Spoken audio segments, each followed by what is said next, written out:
Ya, iya'lamillahu fi qulubikum khairan yu'tikum minha yu'tikum khairan mimma ukhidha minkum.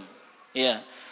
Jika Allah wa yaghfir lakum, jika Allah mengetahui pada diri kalian ada kebaikan, ya, Allah akan berikan kebaikan dari apa yang telah diambil dari kalian, dan Allah akan mengampuninya.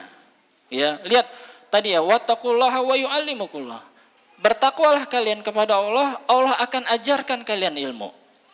Ya, Allah akan ajarkan kalian ilmu. Dari sini ya, kaitannya juga dengan kita sebagai orang tua. Bahwasanya amal ketika kita soleh, seorang orang tua itu soleh, maka kesolehan atau keberkahan akan turun kepada anaknya. Sebaliknya, ya, amal buruk yang dikerjakan orang tua, anak yang akan kena. Ya, ingatkah kita hadis yang menerangkan, ya, wa majtama'a qaumun fi baitin, tidaklah berkumpul suatu kaum berkumpul di satu rumah dari rumah-rumah Allah. Yatluna kitaballah, mereka membaca kitabullah. Wa yatadarasunahu bainahum, dan mereka saling mempelajari di antara mereka. Illa nazalat alaihimus sakinah, akan turun kepada mereka ketenangan. Wa ghasyiyatuhumur rahmah, dan rahmat. Wa haffathumul malaikah, dan para malaikat akan menaunginya. Ya, kemudian firman Allah Ta'ala, sabda Rasulullah SAW, beliau bersabda, la taj'alu buyutakum maqabir. Janganlah kalian jadikan rumah kalian sebagai kuburan. Fa inna syaitan, karena syaitan yanfir minal bait alladzi tuqra'u fihi suratul Baqarah, akan lari dari rumah yang dibacakan di dalamnya surat Al-Baqarah. Faedah dari hadis ini apa? Orang tua yang rajin membaca Al-Qur'an, ya, itu sakinah akan turun kepadanya, dan yang mendapatkannya adalah anaknya. Kalau udah sakinah turun, rahmat Allah turun ke sebuah rumah. Di antara rahmat Allah apa?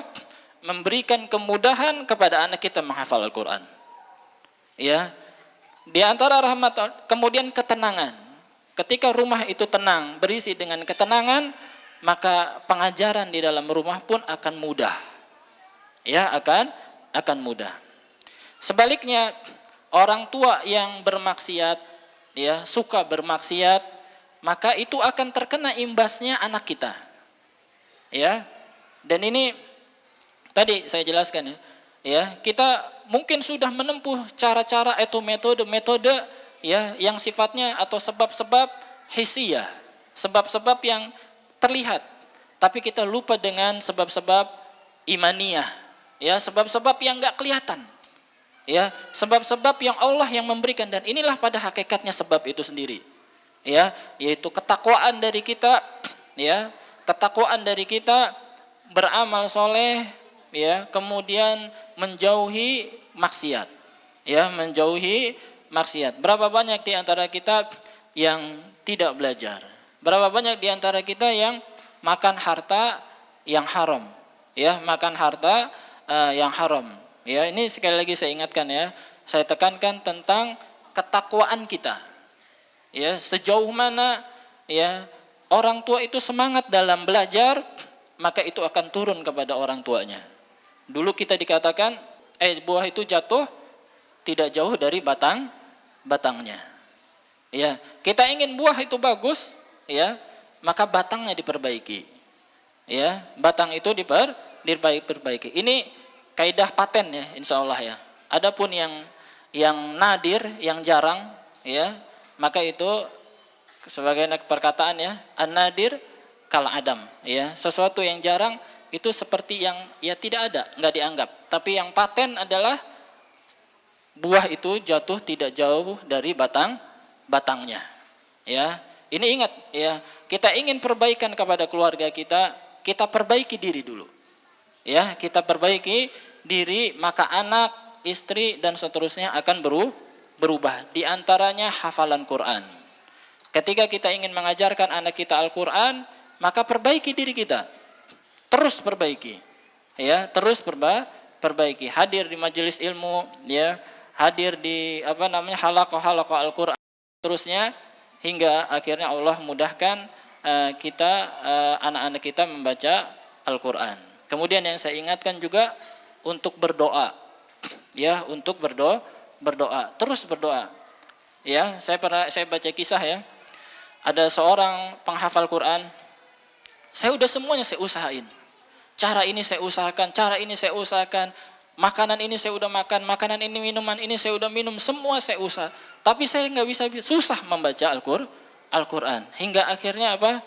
Saya sujud kepada Allah, ya saya berdoa, ya wahai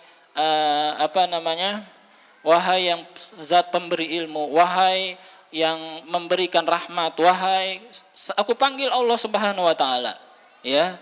Turunkanlah ilmu-Mu, ya, berikanlah kemudahan kepadaku untuk belajar. Ya, dan seterusnya dia berdoa terus hingga akhirnya tidak berselang lama kemudahan itu turun. Ya, kemudahan itu turun, ya. Sehingga ini sering saya ulang-ulang ya, ada sebuah perkataan bagus ya. Yaitu apa? Ketika aku meremehkan doa, akhirnya doa pun meremehkan aku. Ya, ketika aku meremehkan doa, doa pun meremehkan aku. Ya, ini berdoa, kita berdoa kepada Allah supaya diberikan kemudahan kepada anak kita. Kita lihat Rasulullah SAW. Ya, ketika melihat Ibnu Abbas radhiyallahu taala anhu menyiapkan air wudunya, kemudian beliau memeluk Ibnu Abbas, ya, kemudian beliau mendoakan Allahumma faqihu fiddin. Allahumma faqihu fiddin. Pernah enggak kita seperti itu? Kita cium kepala anak kita cium jidatnya, kemudian kita membaca Allahumma faqihu fiddin. Ya, Allahumma faqihu fiddin. Ya Allah, berikanlah kepahaman kepada agama ini kepada anakku. Allahumma allimhu at-ta'wil. Allahumma allimhu al-hikmah. Ini doanya Nabi SAW. Ya, kita pegang ubun-ubunnya, kita pegang kepalanya, kemudian kita cium anak kita. Ya, kemudian kita berdoa kebaikan kepada mereka. Jangan suka melaknat. Jangan suka mengatakan anak saya nggak bisa. Tidak. Ya, ini dijauhkan perkataan-perkataan seperti ini. Ya, karena kita khawatir bertepatan dengan di mana waktu mustajab hingga doa jelek buat anak kita itu terkabul. Ini kan diwanti-wanti oleh Rasulullah Shallallahu Alaihi Wasallam. Ya, kita berdoa untuk anak kita, jangan mendoakan kejelekan kepada anak kita. Ini sering saya dengar ya, anak saya nggak bisa, anak saya bandel, anak saya. Salah seperti itu ya. Tapi kita harus berdoa. Ya, harus berdoa untuk anak kita. Wallahu ta'ala, mungkin kita lanjutkan di. Baiklah, para jemaah yang dimuliakan oleh Allah Subhanahu wa taala. Ini sedikit muqaddimah, kemudian di awal penyampaian Abi Musa Al-Ustaz Al-Fadil Laode kepada kita semuanya, tentunya yang paling tertuju pada sisi ini adalah kita sebagai orang tua. Kita sebagai orang tua. Sebagaimana beliau mengatakan, buah itu tidak jauh dari dahannya dan pohonnya. Ini adalah kaidah secara umum. Dan yang jarang-jarang itu bisa dikatakan tidak dianggap. Maka kembali lagi kepada kita. Kenapa anak kita susah menghafal? Kenapa anak kita baru sebentar membaca Al-Quran sudah tidak betah? Maka kembali kepada kita jawabannya sebenarnya. Maka para jamaah yang dimuliakan oleh Allah Subhanahu wa taala, pada sesi yang berikutnya kita akan melihat bagaimana adik kita Musa, bagaimana hafalannya, dan kita akan melihat juga dan kita akan memberikan kesempatan kepada para jamaah untuk menanyakan kiat-kiat. Ini saya pikir banyak pertanyaan ini. Menanyakan kiat-kiat bagaimana, kemudian juga keseharian Musa, kemudian dan lain-lain. Maka kami harapkan kepada para jamaah untuk memanfaatkan waktu ini semaksimal mungkin. Memanfaatkan waktu ini semaksimal mungkin setelah mengambil faedah daripada sesi yang pertama. Ustaz, bagaimana keadaan apabila antara Abi dan Umi tidak satu visi? Jadi tidak satu visi, maka mungkin ada kiat-kiat atau upaya atau nasihat agar mereka ini bisa satu visi dan satu misi di dalam menghafal Al-Quran untuk anaknya, dalam pendidikan anaknya. Maka kami mohon jawabannya, Ustaz. Ya, tidak satu visi. Ya, jadi itu ya dari awal tadi ya kita ingatkan ya seorang bapak cari yang satu visi. Ya, cari yang satu visi. Karena kalau udah berbeda pandangan itu cukup menyulitkan, ya, cukup menyulitkan. Maka solusinya ya kita jelaskan kepada istri kita ya tentang keutamaan para penghafal Quran misalnya. Ya, para penghafal Quran. Kita bacakan firman Allah ya. Apa? Yafirrul mar'u min akhi wa ummihi wa abi. Pada hari kiamat nanti seseorang ya akan lari dari saudaranya, akan menjauh ya. Akan saling menjauh, bapak ibunya juga saling menjauh lari. Kecuali nanti siapa? Para penghafal Quran. Dia akan memberikan mahkota kepada orang tuanya. Dia tidak akan menjauh dari kita. Bahkan dia akan mencari orang tuanya. Ya, dia akan mencari orang tuanya dan memberikan mahkota yang terang benderang kepada orang tuanya. Ya, dan ini adalah anak soleh, di antara adalah penghafal Al-Quran. Ya, di antaranya penghafal Al-Quran. Dan ini juga atau misalnya tidak satu pandangan ya, ketika misalnya dalam pendidikan si bapak melarang, anak lari ke si ibunya dan ibu melindunginya. Ya, dan ibu melindunginya. Akhirnya pendidikan yang dilaksanakan bapaknya mentah, mantul. Padahal yang benar adalah dia harus jelaskan ke anaknya bahwasanya apa yang dikerjakan bapaknya itu benar, atau sebaliknya. Apa yang dikerjakan ibunya itu benar dan bapak harus menjelaskan. Sehingga anak itu tahu mana yang benar dan mana yang salah. Ya, ini harus seperti ini, ya, harus satu jalan, satu fikrah, ya, satu fikrah. Kalau tidak, pendidikan itu akan susah, ya, pendidikan itu akan susah. Atau seringkali juga pendidik dicampuri oleh neneknya, dan ini tambah juga susah, ya. Maka ini perlu satu pemikiran, ya, dan yaitu sama-sama belajar, ya, sama-sama berilmu dan sama-sama belajar. Ya Allah.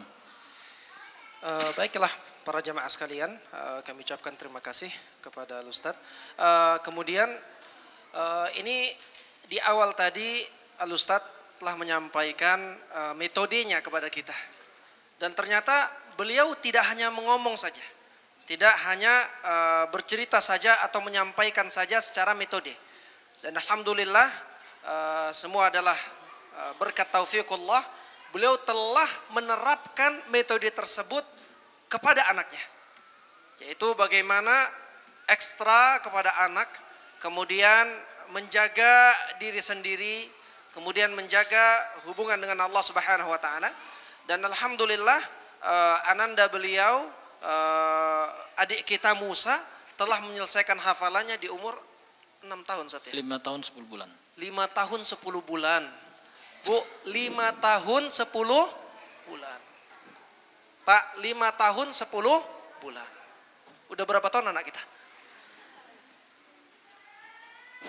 3 juz lancar? Nah, alhamdulillah beliau buktikan. Makanya kita nggak cukup hanya mimpi, bersemangat, tapi nggak action, nggak bisa. Nggak mengambil sebab. Maka jamaah yang dimuliakan oleh Allah Subhanahu wa taala, kami berikan kesempatan kepada para jamaah, kepada orang tua yang laki-laki. Silahkan yang mau mengetes hafalan Musa, bukan juz 30 juz. Sekali lagi, bukan juz 30 orang tua, tapi 30 juz. Kami persilahkan kepada wali santri untuk mengetes hafalan Musa. Ayo silahkan. Ada yang mau ngetes? Enggak. Jangan santrinya, jangan muridnya, wali santri. Tafadhol, ini ada Quran. Di situ juga ada Al-Quran. Silahkan melihat Al-Quran, nggak apa-apa. Lihat Al-Quran di HP juga nggak apa-apa. Musa siap? Insya Allah. Silahkan. Qalu ya أبانا ما لك لا تأمنا قالوا يا أبانا ما لك لا تأمنا أعوذ بالله من الشيطان الرجيم قالوا يا أبانا ما لك لا تأمنا على يوسف وإنا له لناصحون أرسله معنا غدا يرتع ويلعب وإنا له لحافظون قال إني ليحزنني أن تذهبوا به وأخاف أن يأكله الذئب وأنتم عنه غافلون. Cukup. Musa, pengen tahu Pak Firdaus ini surat apa Pak? Pengen tahu surat apa Musa? Surat Yusuf. Betul nggak Pak surat Yusuf? Betul surat Yusuf. Musa ini juz berapa ya Musa? Juz 12. Juz 12. Betul nggak Pak? Betul juz 12. Insya Allah. Beliau telah membuktikan. Tentunya dengan taufiqullah. Masya Allah. Sekarang kami persilahkan kepada yang lainnya. Kepada wali santri. Nanti jangan sampai ini langsung nih. Ini nggak di TV loh Pak. Langsung ini nggak di TV ini langsung. Wali santri silahkan melihat Al-Quran. Ana tunjuk ya. Silahkan Pak Agus. Ya. Nanti setelah ini kita akan berikan kesempatan kepada ummahat. أعوذ بالله من الشيطان الرجيم يوم ترى المؤمنين والمؤمنات يسعى نورهم بين أيديهم وبأيمانهم بشراكم اليوم يوم ترى المؤمنين والمؤمنات يسعى نورهم بين أيديهم وبأيمانهم بشراكم اليوم جنات تجري من تحتها الأنهار جنات تجري من تحتها الأنهار خالدين فيها ذلك هو الفوز العظيم يوم يقول المنافقون والمنافقات للذين آمنوا انظرونا نقتبس من نوركم قيل ارجعوا وراءكم فالتمسوا نورا فضرب بينهم بسور له باب باطنه فيه الرحمة وظاهره من قبله العذاب. Mau dilanjutkan lagi Pak sampai 1 juz atau cukup? Hasbuk. Cukup, Masya Allah. Alhamdulillah Halaman tidak ada. sebelah kiri apa sebelah kanan? Nah sebentar Musa, ini surat apa dulu Musa? Ya, surat dan halamannya sebelah kiri atau sebelah kanan? Bentar. Surat Al-Hadid Surat Al-Hadid, halamannya di kiri atau di kanan Musa? kanan. Kanan. Mumtaz. Mumtaz. Betul. Jazakallahu khairan. Masya